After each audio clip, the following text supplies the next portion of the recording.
4 باتیں لے لیں تو میرے نبی فرماتے ہیں اس کو سب کچھ مل گیا، سب کچھ مل گیا۔ 4 باتیں، سب کچھ مل گیا۔ صدق حدیث، حفظ امانت، حسن خلیقت، عفت فی طعمت۔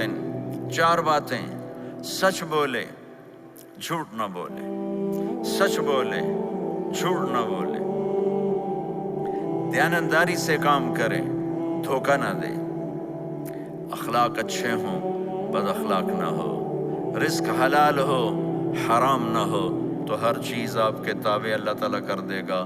یہ پورے کا پورا دین ہے جو میرے نبی لے کر دنیا میں تشریف لائے۔ خاص طور پر جہاں والدین پوری دنیا میں ہی پریشان ہیں، لیکن ان ملکوں میں زیادہ پریشان ہیں کہ پتہ نہیں سسٹم ایسا ہے یا قدر کوئی نہیں ہے، لیکن میرے نبی نے فرمایا تھا کاش میری ماں زندہ ہوتی تو تم لوگ دیکھتے میں کیا کرتا۔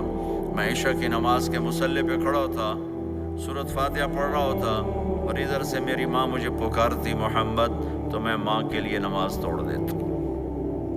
ایک صحابی کا پیغام آیا ان کی بیگم کا کہ وہ مر رہے ہیں لیکن کلمہ نہیں پڑھا جا رہا، تو آپ تیزی سے اس کے گھر گئے، دیکھا تو وہ بول رہے ہیں۔ آپ نے کہا کلمہ پڑھو، کہا یہ نہیں پڑھا جاتا، ویسے بول رہے ہیں نہیں پڑھا جاتا۔ آپ نے پوچھا اس کے والدین میں کون زندہ ہے؟ کہا جی ماں زندہ ہے۔ آپ نے کہا بلاؤ، کہ ماں آ گئی۔ آپ نے کہا تم اس سے ناراض ہو؟ کہا جی ناراض ہوں۔ کیا ناراضگی ہے؟ کہ یا رسول اللہ بدتمیزی سے بولتا تھا، بس اور کوئی ناراضگی نہیں، بہت نیک بچہ ہے، تہجد بھی پڑھتا ہے، روزے بھی رکھتا ہے، قرآن بھی پڑھتا ہے، مجھ سے بولتا ہے تو سخت ہو کے بولتا ہے، ریش ہو کے بولتا ہے۔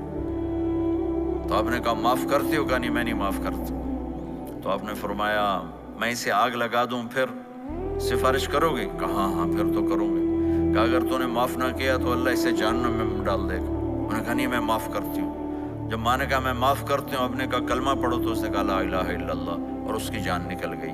پھر آپ نے ان کا جنازہ پڑھایا اور فرمایا کہ جس نے ماں باپ کو دکھ دیا اس پہ اللہ کی لعنت، اس پہ زمین آسمان کی لعنت، ان کی نہ نماز قبول ہے، نہ روزہ قبول ہے، نہ صدقہ قبول ہے۔